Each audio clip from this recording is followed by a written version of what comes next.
Hello, hello, good morning, everyone.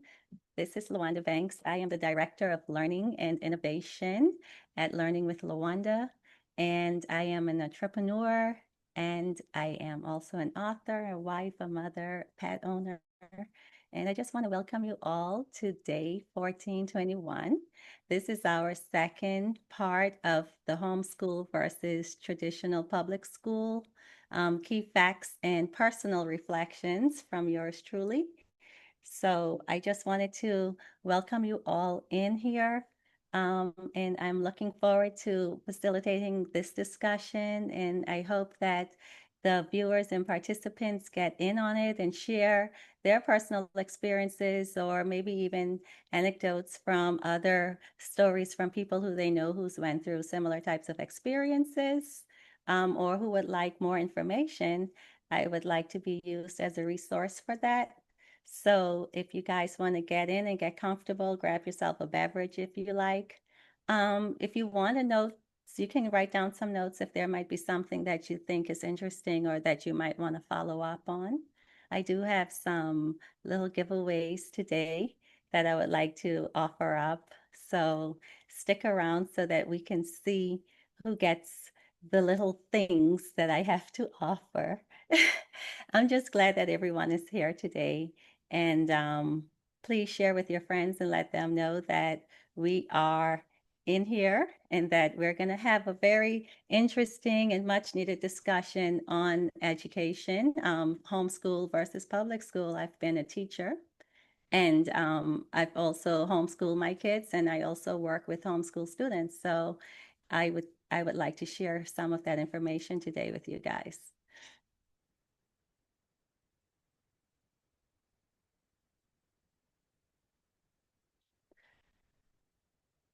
I'm not sure if they're getting ready for our intro song or not, but anyway, just let's make sure that we let people know that we're in here today and we'll get into it. I'll just sit and wait until we get started. And also, you know, I hope everybody's families are doing well out there. So, and I'm praying for people in Turks and Caicos today. So, yes, we have some issues going on. Here we go.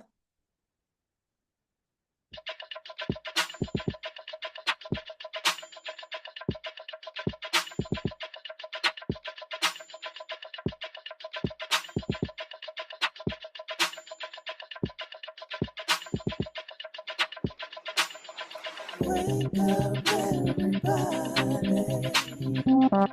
It's time to get up. Wake up, everybody. It's time to get up. Stay woke, stay woke, stay woke. It's time to get up. Stay woke, stay woke, stay woke.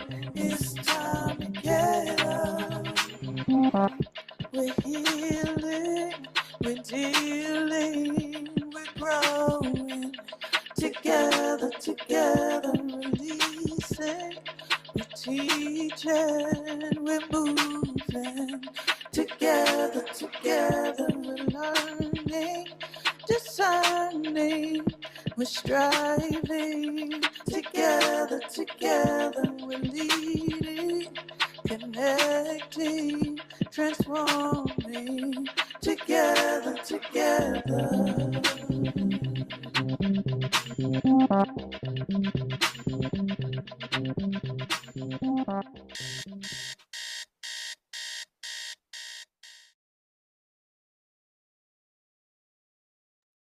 Okay.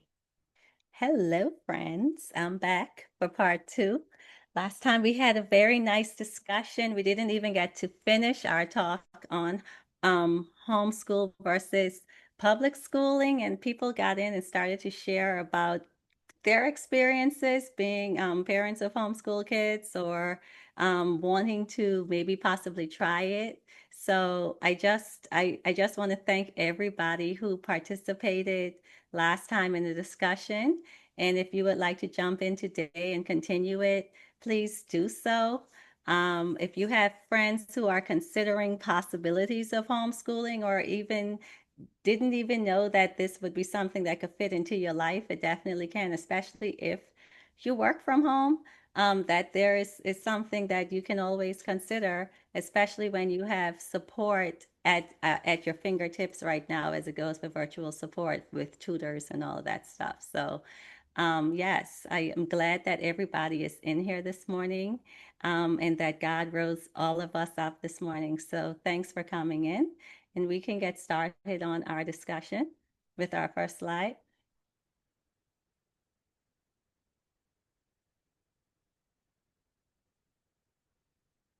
V, can you let me share, please?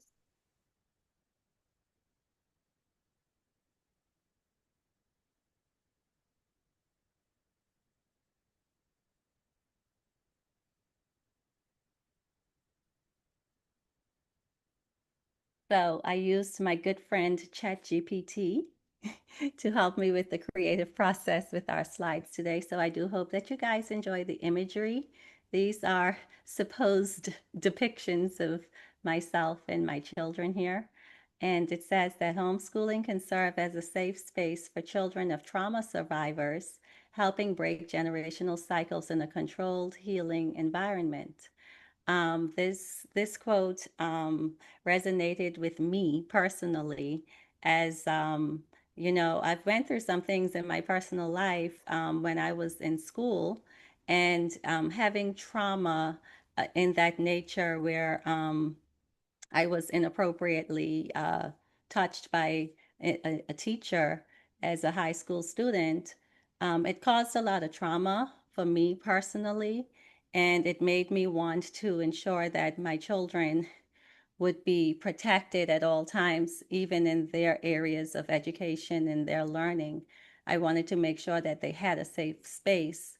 So, me dedicating my life to being a stay-at-home mom and putting up the boundaries that I thought was necessary to keep my family and my children and myself safe in a controlled environment, which would be in my own home, away from any other influences in my life except my husband. We raised our kids until they were able to talk and that they were mindful of their surroundings and things before I even let them go to public school. And then once all of these issues and concerns with gun violence and bullying and teens, the school suicide rates with the children and stuff like that, I just thought it was best for me to bring my kids back home and continue their homeschooling journey and their education journey until they were ready for college. So this is my bit of point on this quote that I found that I thought was interesting to share. If anyone would like to tap in on this quote and how it resonates with you, please feel free to jump in at this time.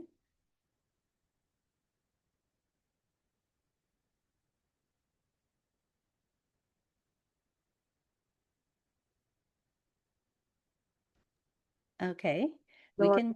can you read it out for some people who might not be near the computer, but they want to hear what you're sharing? I'm sorry, for me, Yeah, or can you read it out? So, people might not be near their computers right now, but want to hear what you're sharing, the quote that you're talking about. oh, I just said that homeschooling can serve as a safe space for children of trauma survivors, helping break generational cycles in a controlled healing environment. Thank you. All right, Teresa has her hand up. Okay. Hi, Teresa. Yes, I don't have any children, but I said if I had to raise a child, it would definitely be homeschool because there's just so much traumatic stuff the kids have to go through in school. The abuse, the harassment, and sometimes, teachers not handling them. So I definitely would. And I just, like, at one time when my granddaughter was younger, you know, I was saying, how would I handle her? And she was sick, so she was doing homeschool for a while, and I was glad about that because I live in Queens, and the place where I live in, I just feel like it's not safe for kids in the school because some of the stuff that I see, and I see like how some other kids who do go to public school, how they're influenced by the kids, and sometimes.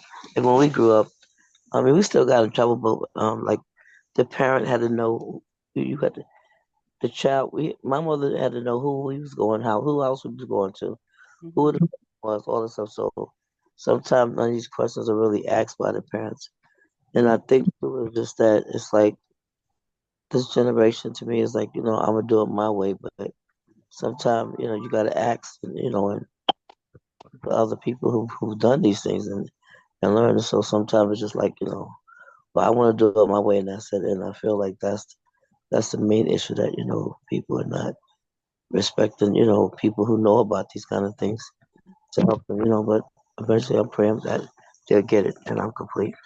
Thank you for that. Thank you. Is anyone else in there would like to chime in how homeschooling can serve as a safe space for children of trauma survivors, and helping to break those generational cycles in a controlled healing environment? I know that also, with the trauma, it's like social media, technology, kids are more able to, get at each other much more quicker and easier and humiliate each other much more quicker and easier. It's not even like you have to go through the hassle of photocopying something to stick around. They just send it out in mass text messages and stuff. So it's just a different type of environment when you can be in a more safer space at home. Um, so we can go to the next slide. Question, Lawanda.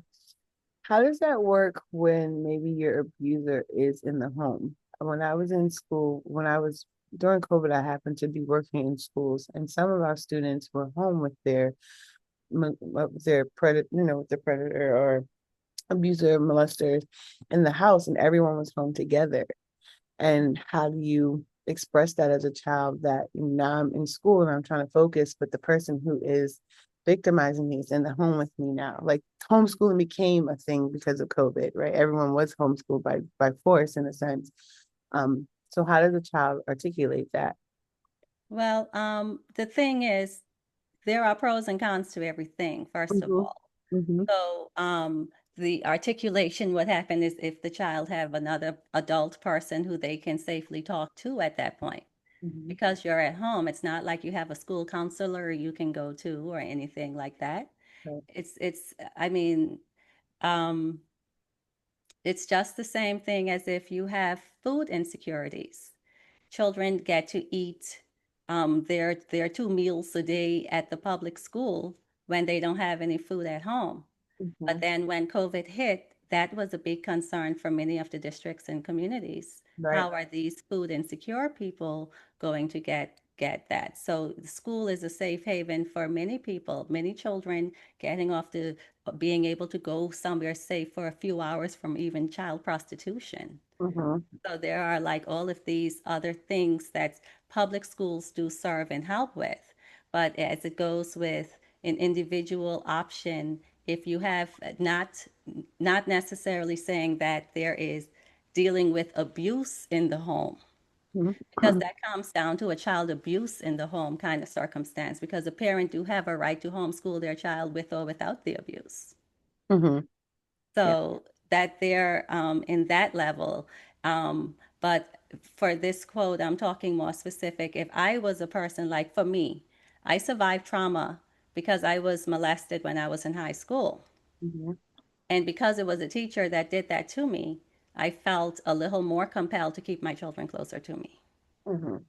and have that trust factor was a little, you know, Right. messed up from a personal experience, and it takes time to mature and grow even out of trauma.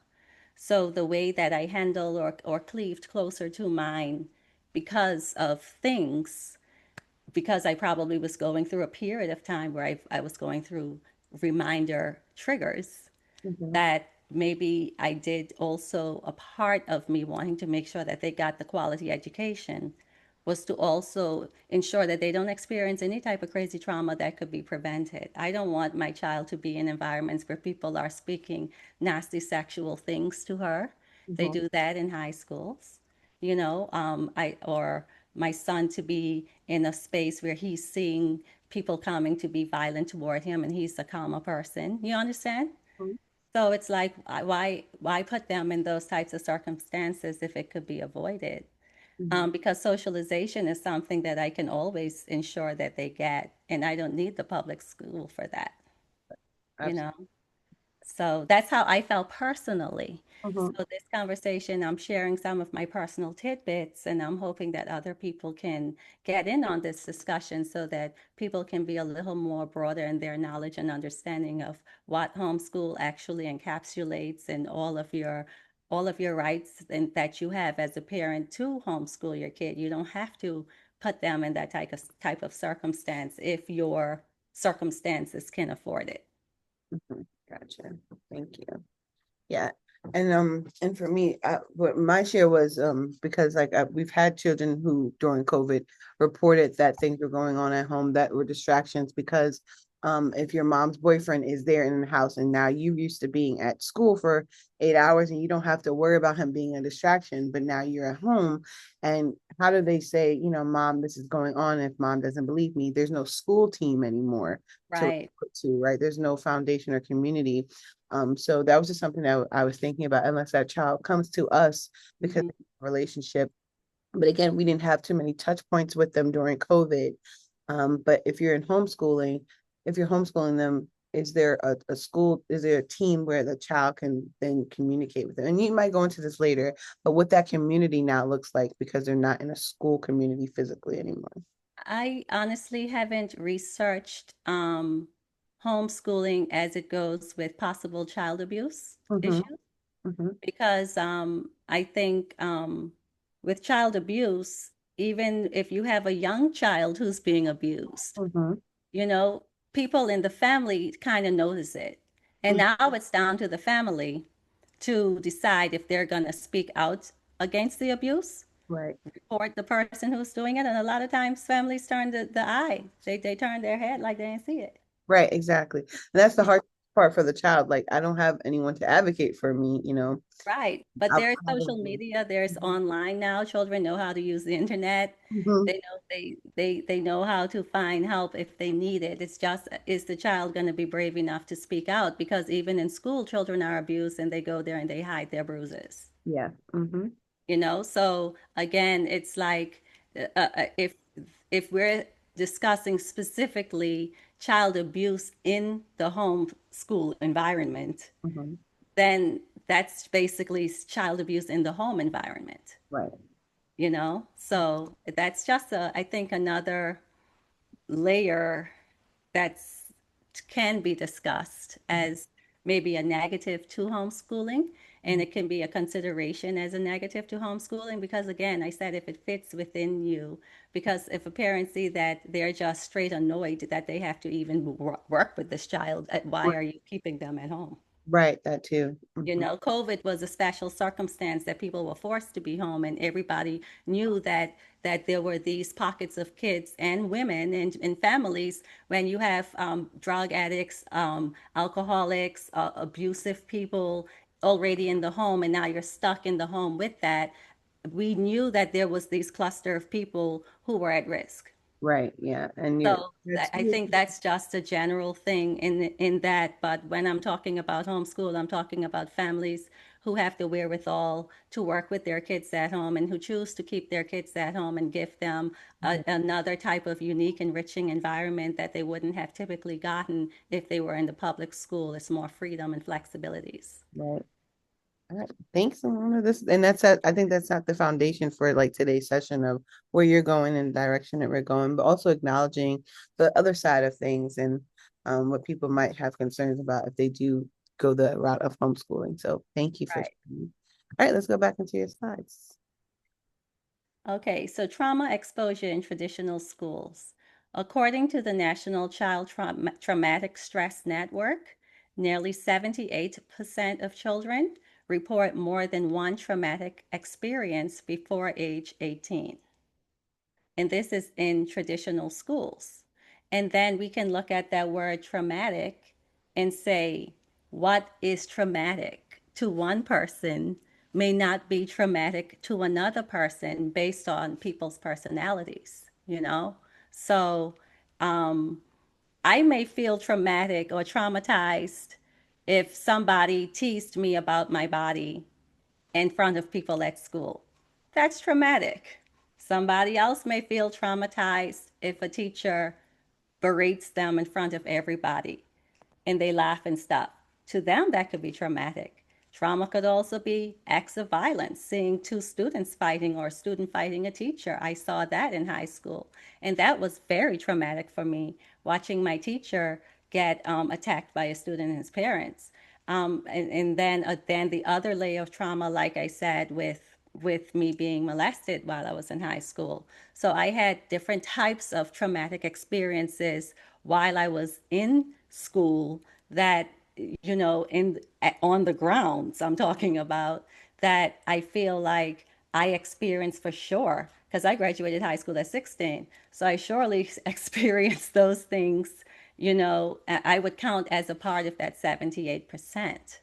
So, is there anyone in here who's experienced something in school, on the school property, a school event or something that was very traumatic for you that you wish that you didn't have to witness or see?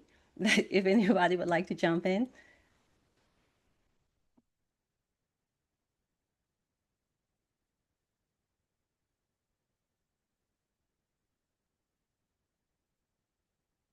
Okay.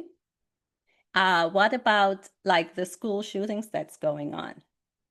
The mass shootings that's going on. Families and communities are also very moved by the trauma that's happening in the communities when we have gun violence, right? It's not only those families that experienced that, but it's also the children that witnessed it. That's a very traumatic event that happens, and we're all concerned about that too. And I think that many parents started homeschooling their kids specifically because of the gun violence and the bullying. And it's some of the things were so traumatic that it led kids to suicide because they witnessed it and or experienced something traumatic in the schools. So that's another reason why many parents decided to start homeschooling their kids to prevent the exposure to traumatic things. So we can go on to the next slide, unless there's anything in the chat. Good morning. I have my hand up. Oh, I'm sorry, I didn't notice. Um, Go ahead, Michelle. I'm sorry, my administrators. Yeah, can you hear Michelle? I don't know. Are you able to hear me? Yes, now we can. Good morning, Wolf family. Oh, and thank you for bringing this topic. And I signed in and I was signed out and thinking, well, this isn't relative to me, but it is because my children are adults, but I'm still a parent. I'd like to share an experience um when I was, and this is years ago, but I think it still happens now. Uh, being an immigrant coming into this country at a young age and being maybe 7, 8. I think I started school at 8, and being picked on. Well, we didn't have the word bullying back then, but just for being different and having a Caribbean accent and being shy, but just being different and being teased and or mocked because of my accent, and children wanting to just instigate, just have you fight someone and say things, well, say that I said something about somebody's mother, which I didn't, and now they're prompting you, and me not being used to this environment where children are fighting at school, and um, they're all gathering around you and mm, prompting you to fight this person or pushing you in the crowd of kids, pushing you onto the mm, person they want you to fight. And that's traumatizing mm-hmm, because on one hand you're wanting, or I wanted to be accepted. Of course, children want to have friends and make friends, and so I would go home, but I don't want to tell my mother because my mother, being my mother, she wants to come up to the school and she wants to mm-hmm, be. So then I would feel, well then I won't any friends, and they won't be my friends because my mother is coming up, and somebody might get in trouble because I said something. Mhm. And um, I think it's now also relevant because it may be. I mean, children, I don't find so much that they stigmatize against West Indian children anymore. I don't think, but it's more inclusive. But children are different to other children for different reasons, and I think sometimes kids just want to be.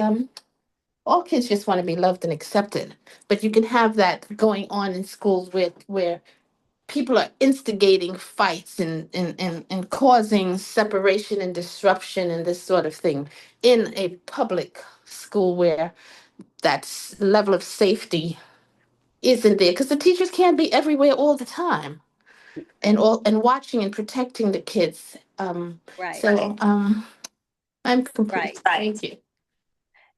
Exactly. And then, like me, I was a teacher in public school out here in Fort Worth, and I had like upwards of 30 students at any given time in a self-enclosed classroom.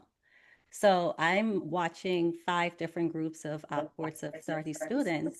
If a fight breaks out in that class, I personally can't do anything. I mean, look at my size. I'm a little person. I mean, these students tower over me. I wouldn't put myself in that type of physical harm to try to physically stop two big football players from fighting. I can ask them to stop or call for help at the very most, you know? And to be in that circumstance where you're a peaceful person or a peaceable person and they're pitting this fight on you, you know, you don't want that. That is very scary because then you can get jumped by a multitude at that point because you're the other. You're not even fully in there, you know? So, and then your mom, on the other hand, she want to protect you. So you don't want it to exacerbate the circumstance. So now you feel emotionally stuck and stressed. So I understand that, and that is traumatic.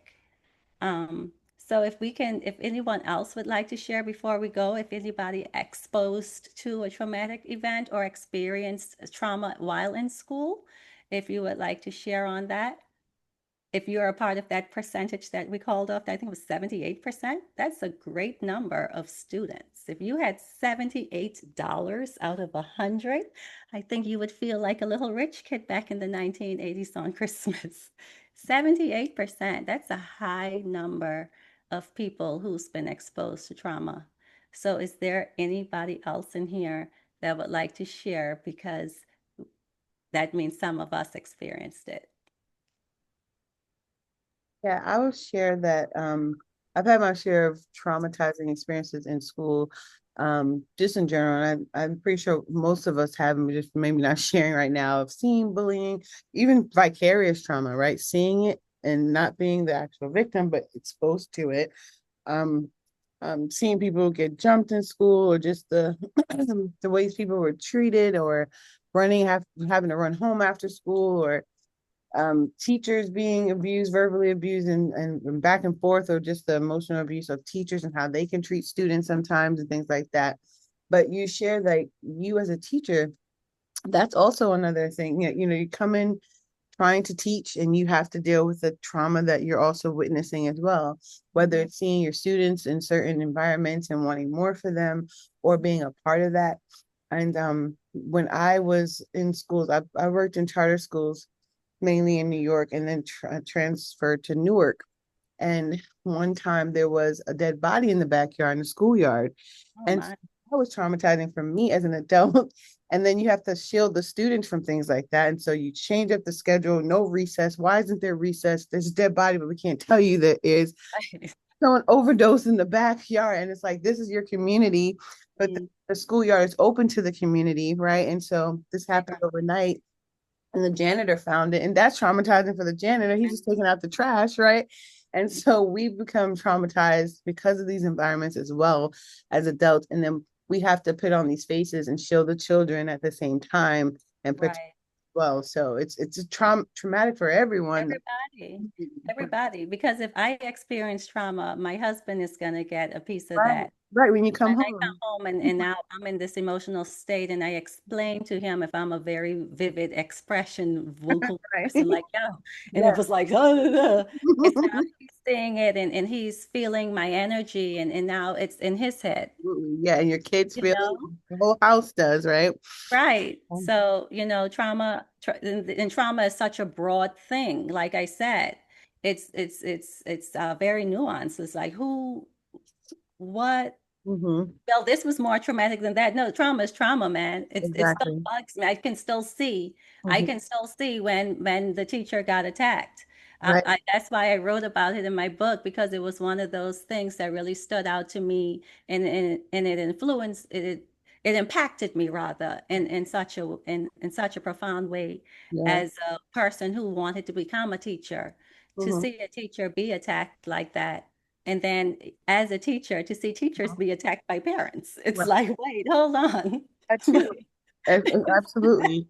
Yeah. You know, and I've never been in a fight before. So Mhm. if I've never been in a fight before and I see fights, it affects me differently. I hate to see the violence. I hate to see people taking things and hitting people with it, and all of that. It just does something to me. Yeah. So, there were a couple of things that I wrote about witnessing, a man beating up a woman or something like that as a child, and it was very traumatic to me. Right. And that was right in the community. So you see it in the yard, and then you go to school and you see it at school. It's like, and you're supposed to want to believe that you're safe. Yeah. Mhm. Uh, anyway.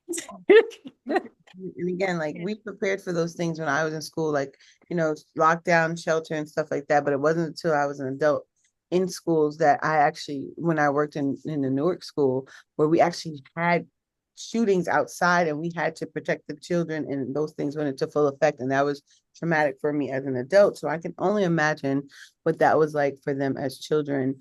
And in that environment, which was ongoing. It's just that we were a school in the middle of this community where these things were already happening, right? But like again, someone overdosing in the schoolyard, it's a school in this middle of this community. It was going to happen. It has happened in different areas. It's just that now we have children and we have to protect them.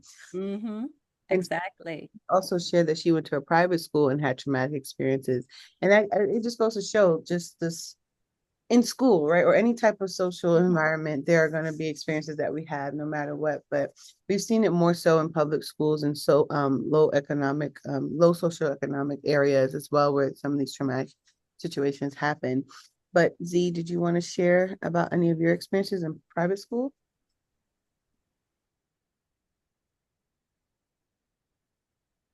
Gratefully, they weren't as traumatic as some of the things you all have shared. Uh, the and maybe in private school, the picking on and the bullying and that kind of thing might be even more prevalent because a lot of those children feel better than simply because they're in private school. So I had quite a bit of that going on, and I came to school I came to New York from Bermuda. So again, I had a peculiar accent. And then my peculiar accent was really weird because it's not, Bermudian accent is not the same as other West Indian accents. So even the West Indian children kind of separated themselves from me because they didn't quite know what to make of me, So yeah, I had a lot of that going on, and all the way through, I was in high school in New York for the first year, for my freshman year. So even through that first year of high school, I had that experience. Um, those experiences. So yeah, a lot of just being isolated, feeling isolated. And I was very friendly, so it was hard to figure out who to be friendly with, for lack of another way to explain it. I'm Mhm. complete. Yes, thank you for sharing that. Being from the Caribbean myself, as a teacher, I experienced something where somebody in upper mentioned to me, oh, they don't like my voice, you know, I'm like, what do you mean you don't like my voice? Like, what do I do with that? Do I stay silent for you? You know, like, how do you tell a person something like that? It's like, I speak how I speak.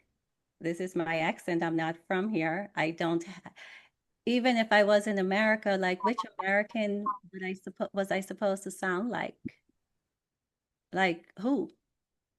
So, yeah, that was even traumatic for me as a woman in school, in public school. It's like you still have adults who try to bully and take advantage or say some snide things to you, you know, and it's like, okay, that's fine. You don't have to like it. But thanks for sharing that. It's hard as immigrants coming into a country, having to fit in, don't sound alike, don't look like them, don't behave like them, don't eat the same food. They tease you about everything. If you open up your home cooked meal that you got for leftovers that you love and want, they're teasing you, how come you're not eating the cafeteria food? It's like you eat the cafeteria food, they're teasing you because you didn't get your parents to bring you the fast food or whatever, Chick-fil-A for lunch. It's like this little quiet little status thing that goes on and stuff like that is also emotionally traumatic for children when their families can't even afford to do certain specific things or afford to send them on these trips and stuff like that. They get teased because they lack the funds. So trauma in public schools is not just, the violence. It's all of those other little things that goes on that children have to be exposed and experience too. Like because their parents can't afford to do certain things, so now everybody got to see that. It's already bad enough that you couldn't. But now everybody else is going except you. That's traumatic for some kids, and it's out of their control.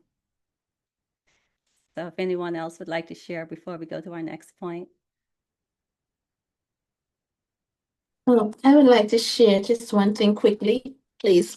Yes, ma'am. What just came to mind is like sometimes children don't want to go to school and they're crying, they don't want to go, and the parents have to go to work, of course, but you're forcing the children to go. But maybe something is happening to them at school Hmm. and they didn't give voice to it, and they don't want to go. It's not because they don't like school or they're lazy or they're this or that, but they may be experiencing trauma and they just can't or won't accept that.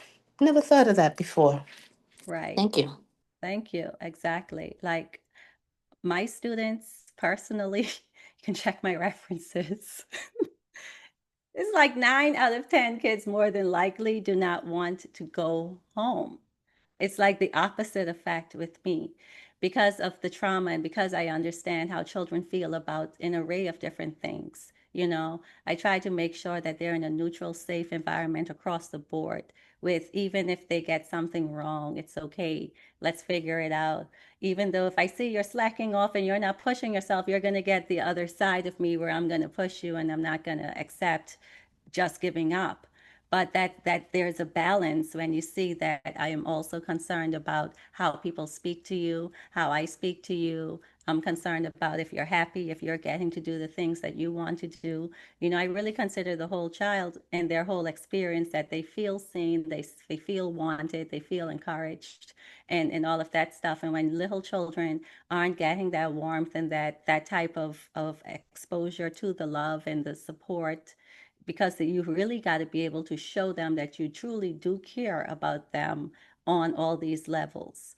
And if a teacher isn't able to show that, or the caregivers aren't giving that, the child isn't going to want to be around that at all. They would prefer to be home on their TV or games or whatever is the case with their parents versus going into that environment and they're stuck in it and there's nothing they could do, or there might be a student who might be traumatizing them and nothing is being done about it.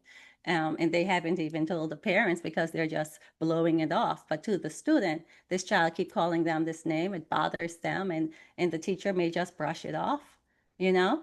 And then what do you do? Your parent might say, get over it, it's nothing, forget them, but that didn't help the problem. The problem is they're doing this to me, and you're not even advocating for it to stop, or you're not taking me out of that environment. No. that would make me not want to go to school either. So thanks for sharing that. Is there anyone else that would like to share before we head on to the next point?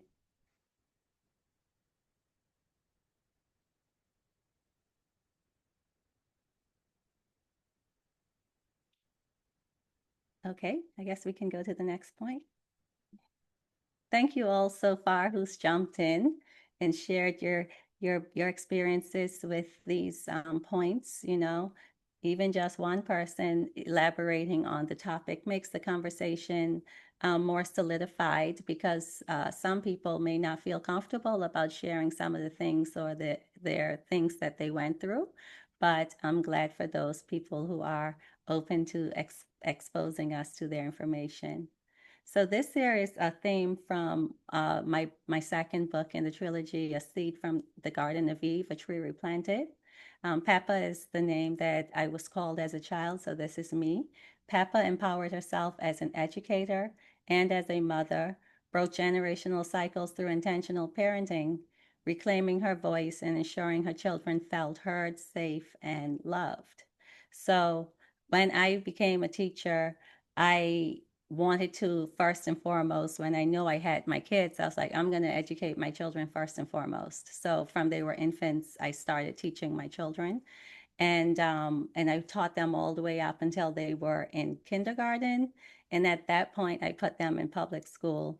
And my daughter stayed in public school until sixth grade, and my son redid ninth grade with us. After he did the ninth grade at the public school and high school, we just had him to do it one more time.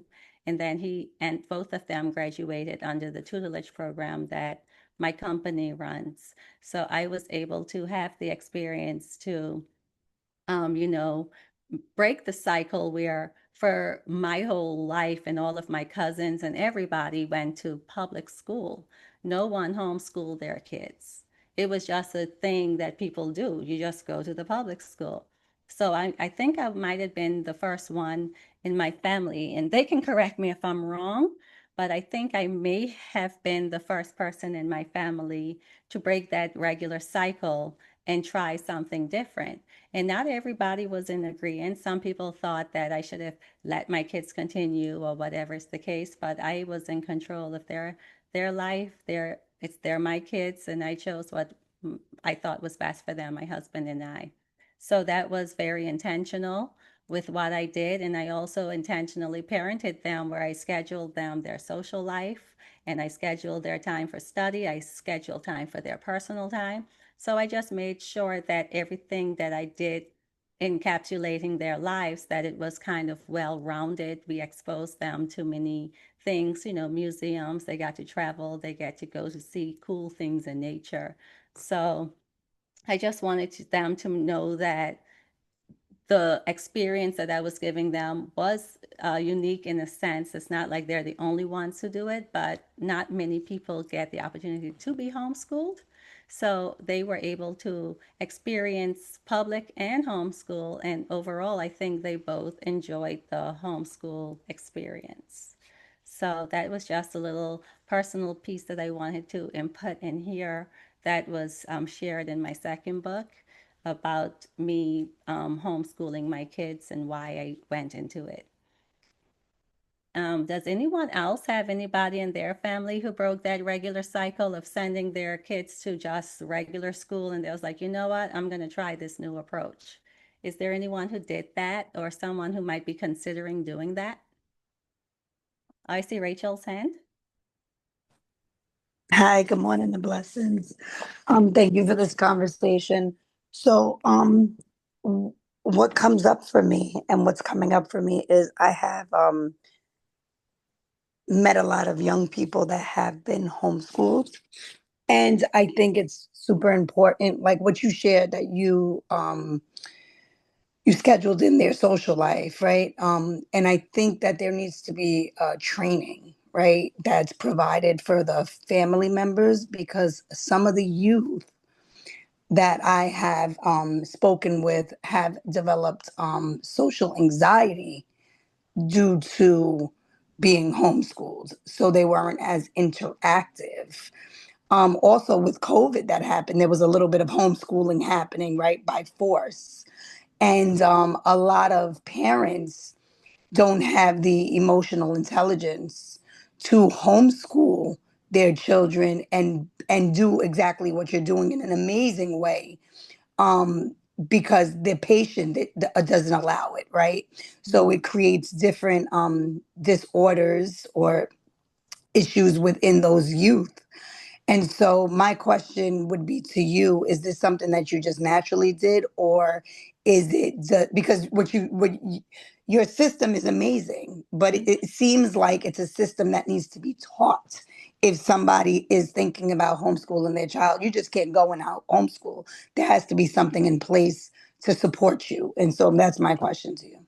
So my biggest support in the homeschooling journey, even though I'm a teacher, I do have my limitations. I am best at best to teach math up to eighth grade pre-algebra. So for me, I know that I had that insecurity. So what I did, my husband and I researched and we found the Acellus program that provided the accredited video-based, it's module-based accredited school. So it took away all of the stress of the grading, the teaching, and everything is in the system, and they have tutors and all this stuff. And because I have a tutoring company, I was able to employ tutors to help my children. You see, so I was able to do that. And it is something, like I said, homeschooling is something if you have it within your means and your wherewithals. Parents who have struggled or feel insecure with working with their kids, that's where tutoring comes in. That's where private tutelages come in. That's where companies like mine come in, where I offer parent homeschool coaching. So I may meet with the parent once a week and say, hey, how is it going this week? Let's set your goals. Are you struggling? Or do your child need some tutoring support at this time where we charge a lower rate? Like my rates are way low because I want to help families and I want to make it equitable and I want to make it where most people can get the service. So my prices are well lower than the competition, even though my service is well up on the top because I put pure passion into my work. So I think about all of the different things as I was a homeschool parent that the needs, the social needs, the emotional support needs for parents who's going through things, because they still have the same problems in public school. Public school have lots of little wallflowers walking around that do not want to participate in anything, that feel pressured to get into it, and all of that stuff. It's just, again, the individual child. You have very social children and you have antisocial children. They're in the public schools and they're also at home. So if a parent have the need for structure, we help to provide a scheduled structure, a realistic structure. What is your life really like? Be honest about it so that we can find the right window in which your child can study. They only need to study about 3 hours a day versus the whole day. Let's schedule it in your time. If you're able to work from home and schedule your blocks when your child can get on the computer and do their work, as long as they're doing their work every day and they're graduating and they're showing their competencies, what is the question about? You see? So I hope that answered your question a little bit. Not every parent is geared to work with their kids. Public school is definitely something and the only option for many people. But if you have the wherewithal and you have it in your structure where you can homeschool and you want to homeschool, even if you know that you have insecurities in certain subject areas, and you can afford to get the tutoring or put them on a program like the Acellus that we use, it makes the education so much more smoother and easier for you to do. It takes a big weight off of your shoulders. I see K Sweetness's hand is up.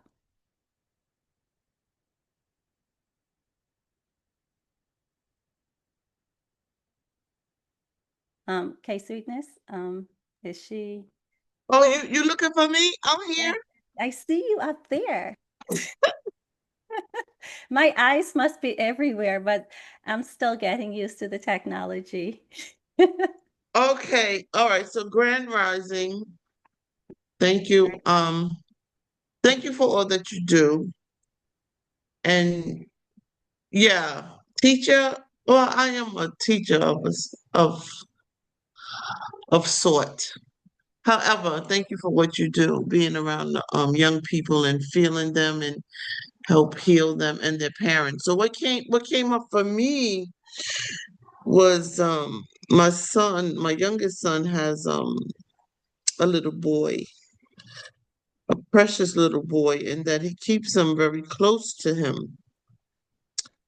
Right? So, I mean, periodically I would ask my son through him growing up, has anything happened that was strange or he was uncomfortable with? And he says no, because he used to go away to camp. We sent him away to camp, sleepaway camp, and he went places and he was away from us and he was away from me for a while too because I was incarcerated. So, I don't know, but he keeps his son close to him. And what I wanted to throw out in the community was that, like, my family are questioning why you're not sending him to school, Mhm. as if he's 3 years old, right? Right. So he's my grandson was taking his time with speaking. Mhm. Yeah, he can communicate with you. However, speaking, he was taking his time with that, as far as the family was concerned. And they were connecting that with the lack of socialization that he was not getting because he wasn't leaving the house and going somewhere else. Daycare or And something, huh? like daycare or something like that. Oh, absolutely. And I was just remembering because we were just so conditioned to send the children out of the house, right? Probably to get some rest. My mother worked really hard. She was a single parent. My father wasn't there for a long time. So, Mhm. and I'm thinking about, because when people bring up these thoughts, we having this conversation. And so, like, how will the children feel safe enough to tell somebody that something's happening? How do they put that in words? That came up, and what is trauma for one person is not trauma for the other. Because where I grew up, somebody was dead in the backyard. Oh, okay, well, then that's what's happening. Like another So Friday. another Friday, so or Tuesday, whatever day it falls on. And so when you were talking about, I remember feeling extremely uncomfortable in the classroom where these, I'm gonna call them bad kids because I don't consider myself one. They would throw things at the teacher's head, right? Mm. And to me, that was traumatizing. To me, I felt so bad for the teacher. I wasn't raised like that. You just don't do things like that to adults. So, getting into what's traumatizing for one might not be the other. And then I believe the core of what I'm saying is that what Rachel was saying, some parents are emotionally immature. Mhm. They're not, even if they're there, even if they're trying to help you with your homework or whatever's going on, they're not capable of doing that. And then also my family, um, they're approaching my son's idea of what's right for him Mhm. as wrong. Right? And that's challenging. So you doing what you think is right, but then your family and your support and your loved ones Mhm. are questioning what you're doing. Mhm. And so I'm finding that sometimes we put ourselves in a box we've been conditioned to be in. Like the children must go to school, right? Even that's a law. Isn't that a law It, that the the law children is that children must be educated because it's one of our rights. In order for you to achieve your rights to life, liberty, pursuit of happiness, you got to have your education. So it's important for children to be educated as it prepares them to be a functioning adult. So that education, some people might be like, oh, they don't need this, they don't need that. Education is definitely something that's needed for every individual to be able to read, to be able to do math so that you're not being juked by, there's a lot of cons out there. You got to be able to critically think. So that's the main purpose for education. So when we don't give that education to our kids, it's a disservice to them. And the problem is also parents feel insecure because some of them lack the full levels and high levels of education. Right. Some of them were just pushed through the system. So when you have those types of problems too with the literacy rates of that, and then they're coming in with the new age type of learning, even the digital stuff, it's like me, I feel a little off. That's why I started using ChatGPT because I'm not the one. I'm not the one for the heavy, heavy technology. That I just have my limitations, and if people I don't, I know what I have time to do right now in my life and what I don't have the time to invest in, and I don't have the time to invest in everything. So it's like when we really look at it in that way, we have other systems in place to help families. Not everybody is scared for it. There's pros and cons to public and homeschooling, but the homeschooling system that I was able to personally create over these last 7 years has made me the most happiest in my work that I've ever been. It's giving me much more freedom and flexibility as a parent when I experience it as a parent homeschooling and as an educator working as a tutor in my company. And I can help so many more people on a personal level, like the parents, to develop their parenting skills and Right. their coaching skills, or be the support that the parents need to teach them how to teach. Because if you All can teach right. a parent how to teach, then we're good. Then when they have that next child coming up, they already have those reading skills, knowing how to teach the reading, knowing how to teach the writing. Just give it to the parent if they really want to. We're not forcing parents to become homeschool parents. This is for parents who are interested in becoming homeschool parents, knowing that you have support out there to help you along the way. You don't have to do it in that old brick and mortar way that it used to be. Right. So the when you say brick and mortar, I was just thinking because you said the critical thinking, teaching how to critically think.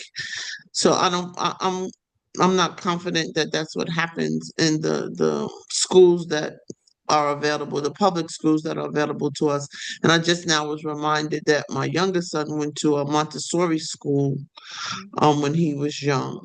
Mhm. So, and he, like I said, he keeps his son very close to him. And then another thing that he does not do is in inflict or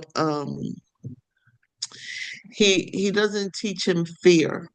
We're not born fearing, and Mhm. but we learn to fear, right? And so he has a there's a way to not do that, to allow children to be children without encouraging fear. And so then that's another way of and wow, it's a lot going on with what you're doing and the different ways of not just teaching but the different ways of knowing. So Right, I'm watching my grandson not not fear. And then right, I'm watching other children who have been conditioned to fear and how they navigate. And then another thing, let me throw this out there as well before I am complete, is that my son feeds his child food that is alive, right? He doesn't eat candy, he does not eat sugar, he does not eat meat of any kind. And mhm, so that develops a certain kind of person as well. right. So when we ask these children to do things that we think that they're supposed to do, we're asking them to do that at the same time we're pushing sugar and preservatives Right. down their throat. So, and with that, I'm complete. Right. And it almost goes back to the opening point that I said about breaking those generational cycles. Your son may be a generational cycle breaker, where he's like, I am going to be in control of my child.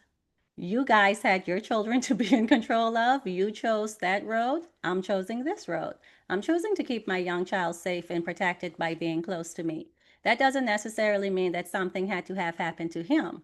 He could just be aware that things happen, and because of that, he's choosing to intentionally parent in that way. He's intentional, and I hope that he continues to hold his ground on what he sees fit for his child. Because at the end of the day, anything happens, he is in control of his child. That's his choice to make. And I applaud him for being a man who actually wants to be hands-on with his child and raise him in the way that he thinks his son should be raised. So thanks for sharing that bit with him. Is there any other shares in here that we can get to before we go to, it's actually 8 o'clock. Time has come already. I think this is where something is supposed to happen. We're supposed to say thank you for those of you who came in this morning. If you have to go, I completely understand. But if you would like to stick around, you can do so as we have 30 more minutes, I think, left in this discussion. Would my facilitators like to jump in at this time if there's anything that needs else to be added here? Did a fine job. We're gonna drop the links in the chat for everyone who has to leave. So thank you all for joining us as long as you could. If you can stay longer, perfect. If not, we'll share the information for those of you who have to head out early. I'll turn it back to you, Lawanda. Okay. Was there anybody else who wanted to share? If there anything in the chat that needs to be read off at this time before we go into it? The only share was from Z, who said that oh, Rashida can share as well, and then I'll go back to the chat. Okay, Rashida. Grand Rising, Grand Rising. Thank you so much for the topic once more. One of the things that I have been seeing, I have a niece. She's a she's a MD, and the situation is that she is a homeschool mom, but her husband have a mindset that you don't want the kids them to be homeschooled, and it's a struggle. Mm-hmm. It's a struggle between they two. And I says to her, I hope a couple months ago, I said, how you doing with homeschooling the kids? One is 5, and little one is 1. And she says, and the answer she says to me, she said, I've been homeschooling these kids them since session. I have them 9 months carrying them. So Mm-hmm. that's where I start. Mm-hmm. And she says to her husband, huh? How you think this homeschool starts, she says. Mm-hmm.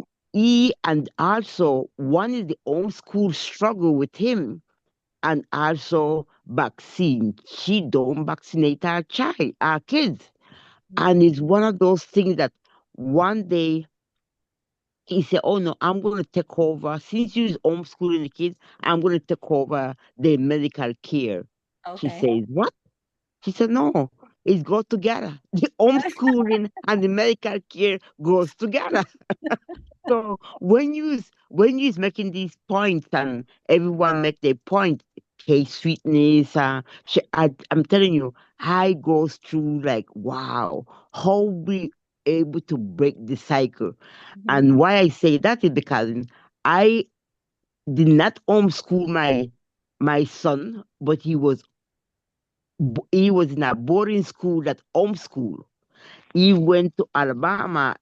We at the time we was living in New York, and he said, "Mom, and he was in Eagle Academy, our boys' school here in Brooklyn." And he said, "Mommy, I wanted to go to boarding school." I said, "You sure?" He said, "Yes." So eventually we find this boarding school, homeschool boarding school. It was the Mm-hmm. best thing I ever done for my son until today. He's 27 years old, Mm-hmm. and he have 3 kids. And I said, hell no to the no. They are going to be homeschool. I said, why? He says, the, the enrichment and the instillment that I got Mm-hmm. from boarding school, homeschool, it was the best thing. He said, I never went to school a day in my life. Right. Each trouble, ego, they always on the Uh, go, uh, always on the go. mhm. They at museum, they is in the garden. They listen. I'm telling you, homeschool setting for me in my consciousness Mhm. and my exposure to it. It's a, I would say, the 150% go. Don't Right. get me wrong. Some people work and cannot fit into that homeschool, but the person, the mother or the father who stay home, they should have some kind of a matter of fact, I would urge you to do some kind of seminar or some kind of retreat to teach people how they go about Homeschooling. going into that in that arena. And thank you so much. I am telling you, two thumbs up for you. Thank Thank you so you. much for really following the calling, because this is a calling. Thank It you so much. is. Thank Thank you. you. And like if you guys ever check out my Facebook page, you guys can see a little snippet. I don't even get to capture everything, but you really get to see a snippet of what the life is like. As an educator, I'm not stuck in that classroom. I'm actually being able to work with kids on the academics, break the academic work, take them to a park, take them out shopping at the grocery store, just cooking the food with them, and just doing real life sewing and teaching them how to iron and fold clothes and to be domesticated. And then they go home and help their families. So it's really just an overall enriching experience when you really have a proper system put together. I see that Rashida has her hands put up. Oh no, that's from last time. I'll lower it. Okay, sorry about that, Rashida. Rashida say, no, not me. Completed. Well, Yeah. um, anyone else? So there was something you were going to share in the thread. Oh yeah. Actually, I'll let Z come off mute. She was sharing about her experiences and that of her children and why she chose to put them in the school she did. Okay.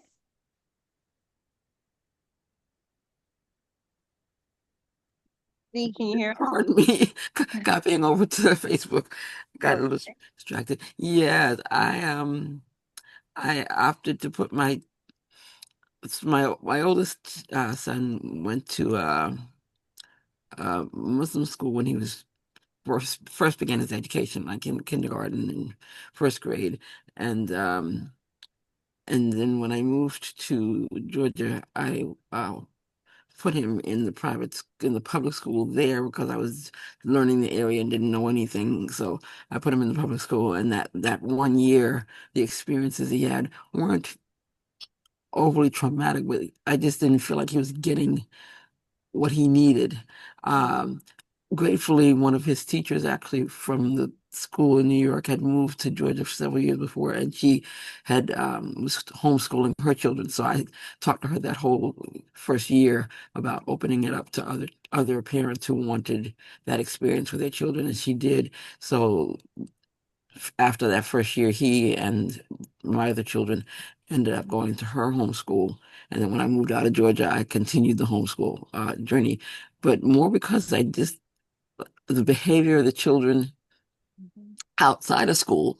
Many of the children outside of that's not in school, but outside of school, the way they carried on, I I didn't see that as a good place for education Mhm. for the way they were behaving. If they were behaving that way, I didn't expect that they were behaving any differently when they were in school, and I didn't see that as an environment where my children were going to learn anything. Mhm. That was why I took on the homeschooling challenge, and I'm grateful that I did. And there was a period of time where I put my children in a Montessori school. That was a good experience for them too. But then I ended up ultimately bringing them back when they finished there. I brought them back home as opposed to putting them in a public high school. Mhm. Uh, so that Right. was just the journey I took. Right. Thanks for sharing that. It's kind of similar with me and mine, you know. Just really it was just a special time for me to be able to for my husband to be able to help me to be able to afford to be able to open the tutoring company and personally tutor my kids and homeschool my kids. It was a life-changing experience for me. I think that it avoided a lot of stress, you know, like my son who has asthma, and his asthma is triggered by seasonal allergies. And the seasons change all the time around here in Texas. The weather changes a lot. So sometimes when he would have the allergies, it would make his asthma flare and he would need to get on the breathing treatment with the albuterol. Fine. That's just a standard. He have to go throughout the day, taking his breathing treatments and he's coughing and it's stuffy. It's just a lot in like hay fever. It's just a lot. So if I know that that's why my son is sick, I don't have to take him to the doctor every singular time because I know that that's what's going on. But at school, I would have to go every time my son is sick and go get a doctor's note, pay money to take it back to the school to say, oh, my son has to be off today, when I could have made that executive call as his parent to do that. So even little things like that, it's like it's such an inconvenience that when my son finally was able to be homeschooled, that stress and those worries automatically was yet another thing that I didn't have to worry about, or their penmanship and their writing and the level of which I put them on that academic rigor from young to be a certain type of student. And when I see those types of things slacking off as soon as they go to the public school, it's like all of that hard work we put in place, teachers are just accepting, some teachers are accepting the mediocrity, allowing them to incorrectly spell and stuff when we're actually trying to teach them the right way the first time. It's like little types of things or strategies or approaches that I personally don't even agree with as an educator that I chose to implement differently with my kids. It's like I just wanted to take better control of my kids' education, and that's why I decided to become a homeschool teacher. I see Jasmine has her hand up.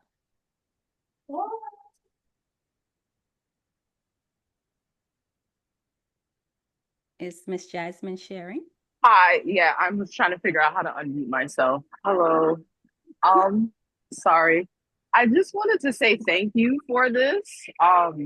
Most because I'm at the beginning of the homeschool journey.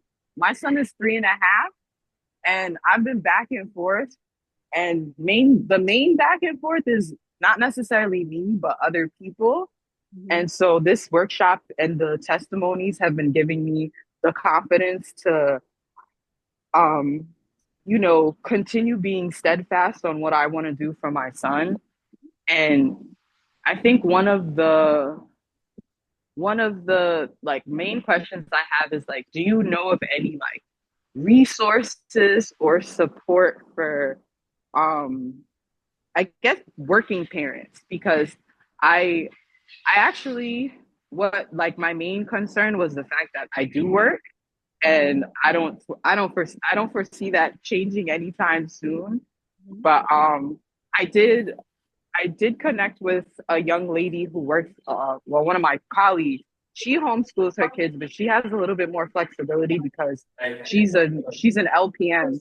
And so what she does is that she'll basically take most of her shifts on like a Friday evening and then do doubles on the weekend Mhm. to be with her kids those 5 days. Mhm. And she's also given me resources, but I was just curious if anyone knew of, or even any like hybrid models, because I've heard that there's like some things where people send their kids to like for a few days and then they have them a couple of days. So I was just wondering if you Mhm. knew, or if anyone knew of resources for like that would bridge the gap between, working parents that are interested in doing this and really believe in the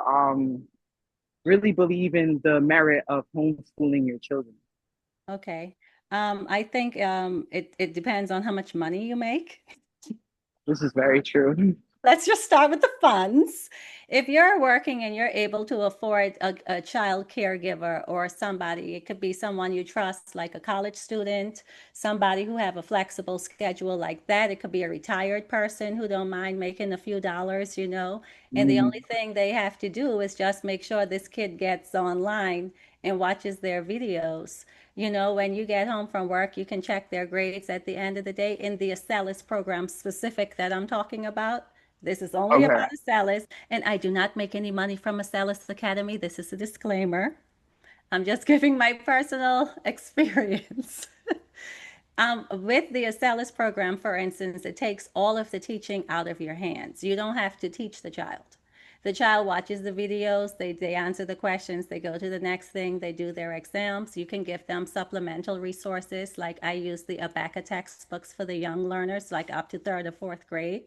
I put them in Abaca. By the time they're in fifth and sixth grade, they're just soaring through that Acellus program. We also use IXL, which is another resource that we can use to monitor the child's progress on that grade level. And it provides additional higher grade levels there that you can jump right on when you have the account.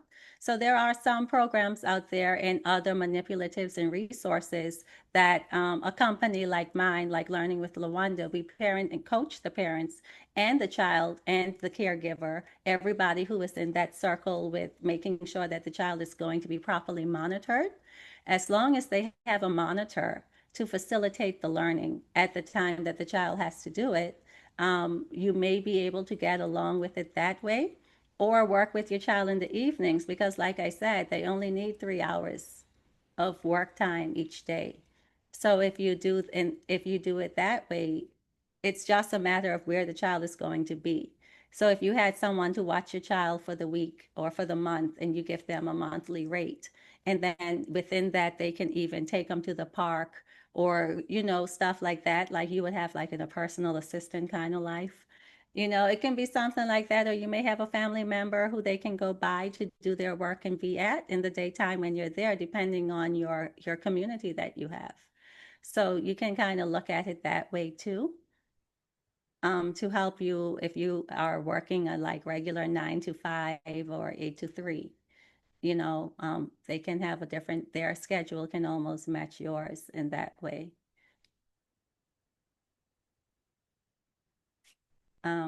Is that helping you at all?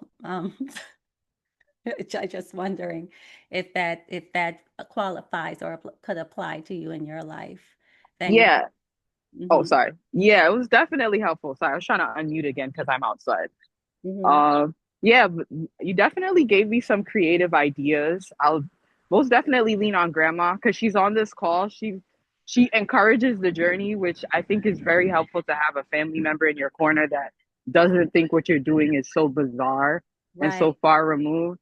So she's right. definitely been a really good support. So I'm definitely gonna lean on grandma for this, but thank Mhm. you so much. Right, thank you. And even like places like the Y, there's different types of places that have like little programs that you can sign your child up for, and that they have this thing that they go and do in the afternoons or specific days, so that they're still getting the enrichment that they want. They go to swim class and stuff like that. So again, it depends on how much money you make.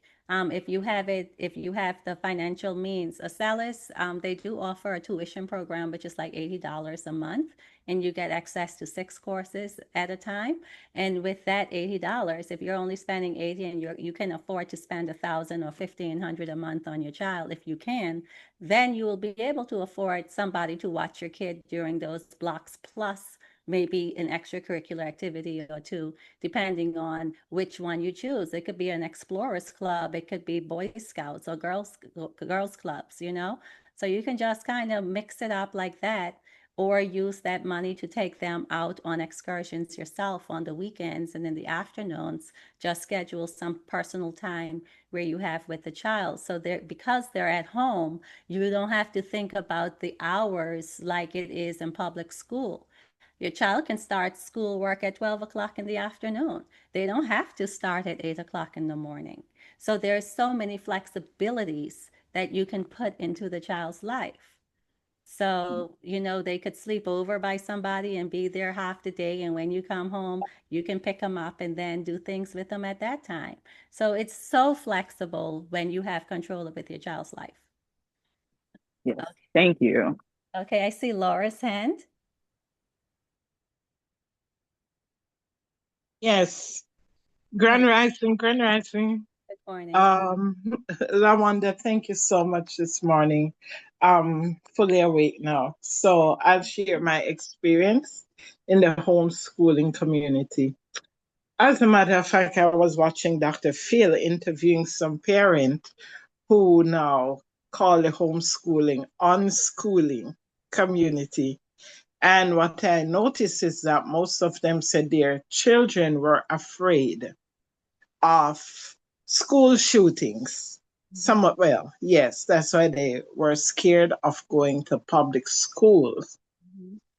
So it brought me back to in the 90s. One of my job was we call it mother's helper at the time, but now I got the term. I was really assisting parents in a community in Brooklyn, and it led from one job to working with several parents. And I didn't see myself as a teacher because I wasn't certified per se, Mhm. but I was introduced to a variety of activities because I had to help to take these children to swimming, yoga, to the museums, all over the place. I was all over Brooklyn with these kids. Mhm. And one of the well, he's a big man now, married. He's now a graphic designer, video. He makes videos, and he's a chef. Mhm. And whenever we talk, he's always telling me, "Oh, thanks, you made me a chef." Because I remember him as a 3, 4 year old kid. I had him on the counter when I was cooking, having him help me to measure, the things. If I was doing laundry, I would have them help me Mhm. take out the colors and put different colors in the machine, and so on and so forth. So I would have to stay with some of these kids when the parent would come home late.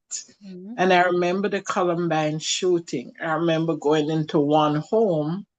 And when I went home, there were two kids at the time. They ran and said, "Laura, Laura."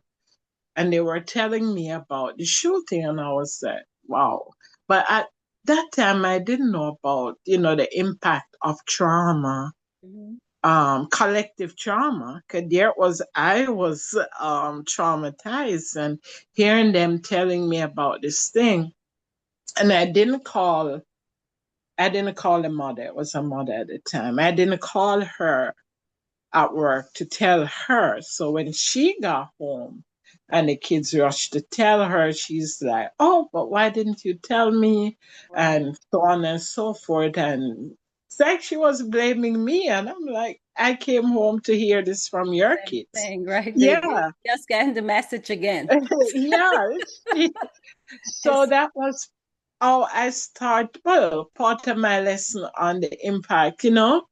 of, well, collective trauma and so on and Right. so forth. But it was such an education for me at the time, Mhm. working in this community and learning. I did really learn so much because it's Montessori method where you spoke about teaching the kids how to do things, cooking, cleaning, whatever.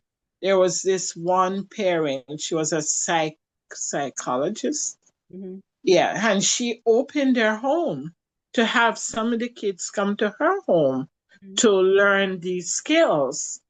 Mhm. So I was so grateful that, I was in that community. And that was a community that even helped push me into going back to school. Mhm.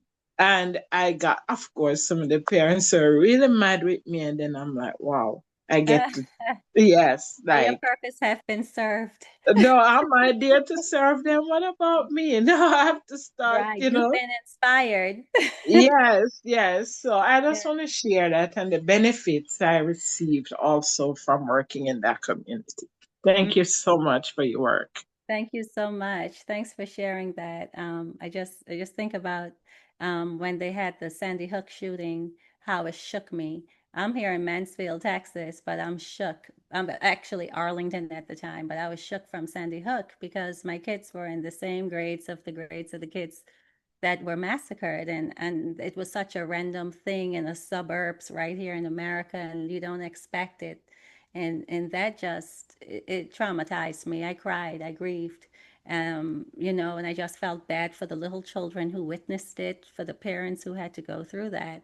And I was like, I don't think I ever want my kids to be in this type of environment, you know. So that there was one of the catalysts that really got me to thinking that one day I'm going to pull my kids out of this public school situation and homeschool my kids because just too much was going on.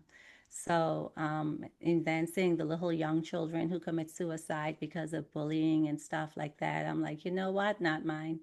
I know we can't protect them from everything in the world, but if we can put up contingency plans and put other things in place to keep our kids safe as much from trauma, because trauma just creates individuals who have to do a whole lot of healing and deep searching and everything when they get older. We still have to deal with those unresolved issues. They don't go away until we tackle them. So that's why I try to break this generational cycle by taking that bold step to homeschool my kids, regardless of what anybody else had to say. My husband and I, thankfully, were in accordance to do it. It definitely would have been strife and rifts if we weren't in accordance. So it's important that both parents, if there is a double, two-parent household, that both parents are at least willing to give it a try and look at it as the overall. And both parents are deeply invested in the fact that you're taking a risk by trying to go against the grain, by trying to work with your kids and be intentional about the things that you're doing and taking the task very seriously. It's not like you can be blowing off your days and saying, oh, you're home, go to sleep today, I'm tired. No, you have to be just as committed and consistent with their education because, again, we're preparing them for when they become adults in the world, and we can't shortchange them on their educational opportunities. So I think we're almost at the end, and I still didn't finish it. So I maybe if No you worries. guys want, we can Three. wrap this discussion out, or we can continue to the end of it because there was just a little bit more, I think. I don't know how many slides in are we? Oh, yeah, let's see. I think we're on to slide 10 of, I'm almost done. yeah. I'm almost done. There was some stats in It's a, there. it's just a part three, that's all. They just got part three. There was like this woman still talking about homeschool. It's not an easy, it's a very nuanced subject, so no worries. And so much came out of this and in just a few slides. So that was Right, great. We had a very fruitful conversation. right. So thank you all again. And we do have some giveaways if it's okay for us to talk about that now, or do we Yeah, talk about it later? sure. I will bring up the slide for that and then we'll see who that person is. So let's bring up your special offer. Actually, I'll bring up your resources first so you can Okay. share that with everyone. Right.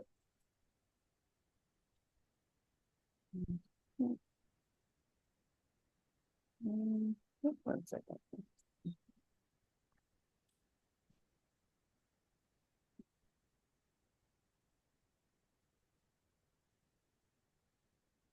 Oh, thank you, Laura.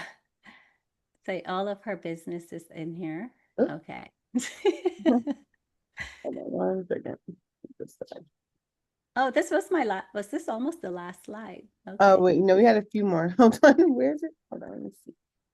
It's not showing the right one. Hold on. I do have some data and stats to share comparing the homeschool with public school, and all of that stuff in there. But, just encouraging people to be encouraged on your decision if you choose to work with your kids.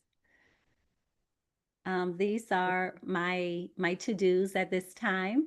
I have my trilogy that I'm working on. I'm about to publish the final piece, Tree Grounded, but these are my two books. The first one talks about some of the traumas I experienced in my early childhood, in my young life, and some of the things that I talked about today, like seeing the a woman being abused or the teacher getting jumped or the trauma that happened to me in high school.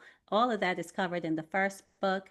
The second book is talking about my journey as a mother, relocating to the States, and also homeschooling my kids, getting into education, and then stepping into entrepreneurship and starting my tutoring company.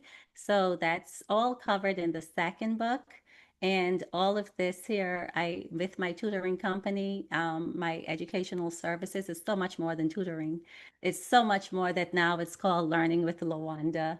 So I do help parents and I do help children on the academic and social emotional levels. So if you do need coaching, with becoming a homeschooling parent, I can help you guys with a visionary concept, setting up a schedule and how your life can look with your child in that.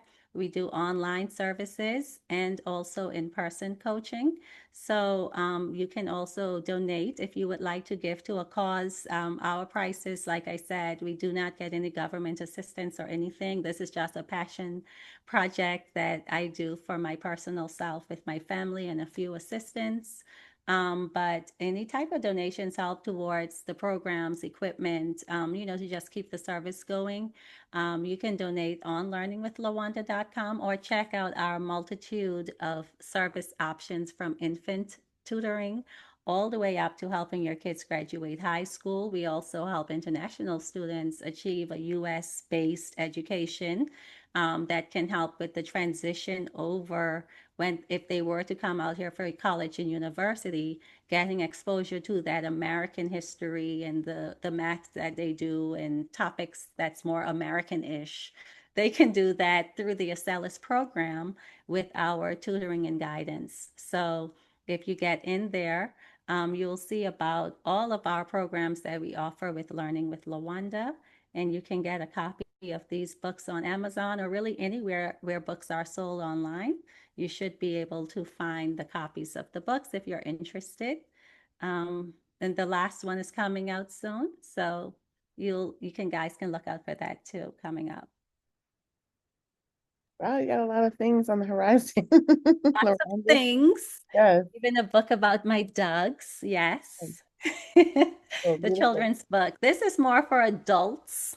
Mhm. This is a heavier read. It's for adults and it's only like 70 something pages in each of the books. So it's not a lot to read, but I hope that the information resonate with people and they see it as a human experience overall. So Yeah, beautiful. You got a lot of works underneath you. This is great. All right. So your special offer, Learning with Lawanda, a coffee mug or t-shirt. And you have 7 days to make contact with Lawanda. So our lucky number 7, let's see who that is on the list here. 1, 2, 3, 4, 5, 6, 7. Professor Marilyn. hey, Professor Marilyn, I say, no, give it to somebody else. Right. Let's see. Is she still on? Let's see. Marilyn, do you want or would you like to give it away? Your mug or your t-shirt?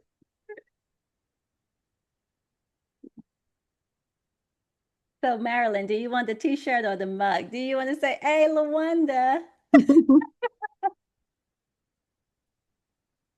No, maybe she's away from the computer. All right. So once, going twice. Uh-oh, Professor Marilyn, you're gonna miss it. All right, we're gonna go again. Give me another number. Let's see, 11. Okay. If there was an 11 in the house. 5, 6, 7, 8, 9. Oh no. We need a little bit Okay, under a because different we're not number? including ourselves. Okay, let me give you another number. 3. All right. 1, 2, 3. Doreen. That's Aquia. Are you there with us? Oh, okay. So is there anyone who would like a learning group? You might be away from the computer. How about Jasmine? Jasmine, and you two can contact each other about next steps for homeschooling.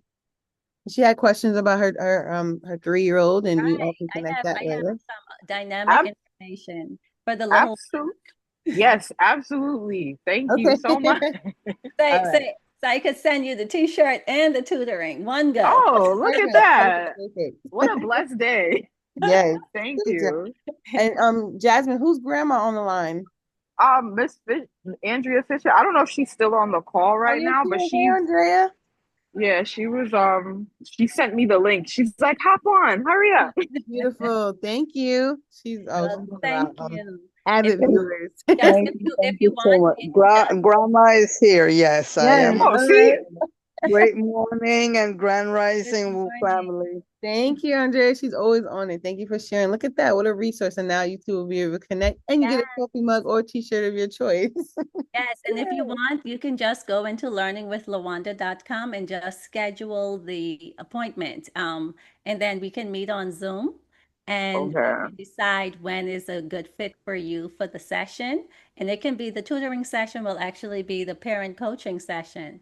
So I will coach with you and share with you resources that you can get to work with the little one and all of that. You can go to firststartutoring.com, the LLC at gmail.com. That is actually the formal name of my company, the LLC. But if you go to Hmm. learningwithlawanda.com, you'll be able to schedule in the afternoon the time that we can meet formally for the first time through Zoom.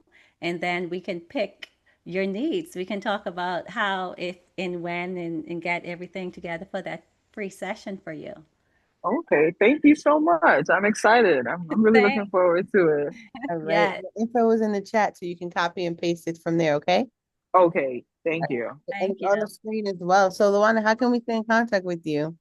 Well, yes, you can stay in contact with me. This is my phone number, 682-559-0404. If I don't answer, it's because I think you're a spam caller. So if I don't answer, you can just send me a text message. And then there's also Facebook. You can find me at Lawanda Banks or at learningwithlawanda.com on Facebook. If it looks like you're a spammer, I may not reply. So send me a text or an email. If you email me, you can connect at learningwithlawanda.com or lawandabanksllc at gmail.com. So those are my contacts. And the Lawanda Banks LLC is another company of mine where I help educators who want to take a transition over into maybe becoming a private tutor or doing something like my type of thing that I do. I open to consultations and helping them set up frameworks or even other individuals with their creative visionary processes. I'm very good at those types of things. So if you guys need help with brainstorming or coming up with new concepts or need that extra support and encouragement, I do schedule private times with folks and give them that type of consultations also.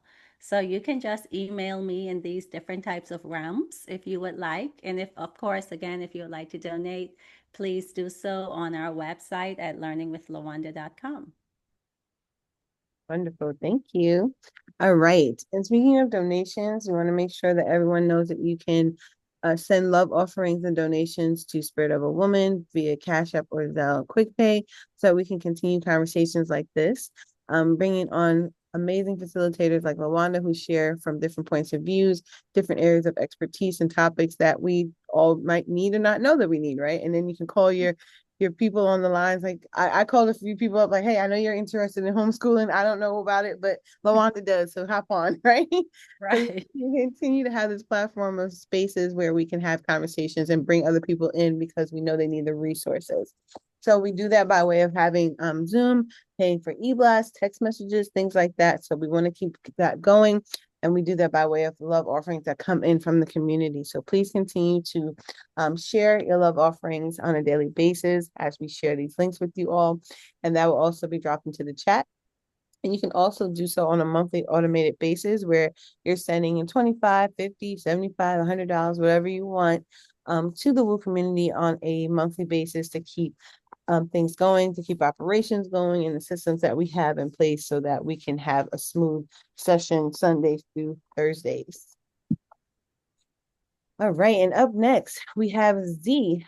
All right, Z, you're gonna be here tomorrow morning, but you're gonna be facilitator mode. I love that. Like we sometimes you don't know where you're gonna see us. If we're gonna be facilitators one morning, admin the next morning, onboarding you the next day. We're very versatile in this group of volunteers. So Z is adminning today, but she will be facilitating tomorrow, exploring the wisdom in Khalil's Jabreen. And please, Z, come and help me here. Jabreen, the Prophet on Work and Khalil Gibran. Ron. All right, the Prophet on Work, a deeper dive. And that tomorrow is a 30-minute session. So Mondays and Wednesdays are 30 minutes-ish. Sometimes we go over. And then on Tuesday, we have our beloved Valerie Lyons, who is coming in. She's our career coach, intuitive career empowerment coaching session. That she's gonna have a one-on-one session with someone in the group. And I've actually done this with her. We did the Woo Anniversary, and I was one of the winners, and we had an amazing one-on-one coaching session together. So I told her, do it on Woo, and you can coach one person, and we can all watch, and everybody can get something from it. So if you're looking to take your career to another level, to go into looking at any blockages that you might have, Valerie is your gal for that. And so we'll be able to witness that on Tuesday. You don't want to miss that. All right. And then we want to welcome all of our new people. Jasmine, welcome. And you get freebies today. So we ask that you come back and continue to join us for more amazing conversations that we'll have. And again, you saw who's coming up for this week. And then we'll also have it on our schedule where you can see online the other people who are coming up. You can visit us there, and I'll share the link in a second. But we're here on Zoom Sundays, Tuesdays, and Thursdays. Those are our 90-minute sessions like today, and 7 a.m. to 8:30 a.m. Eastern. And then Mondays and Wednesdays, again, are our 30-minute sessions from 7 a.m. to 7:30 a.m. Eastern. And then we are also live on Facebook as well if you can't catch us here. And then we'll also have our replays there as well. And you can also get a text message reminder let you know that we're on the line by texting all caps Woo Nation to 74121. And then, like I said, you can go to bit.ly/wake up movement. Good morning.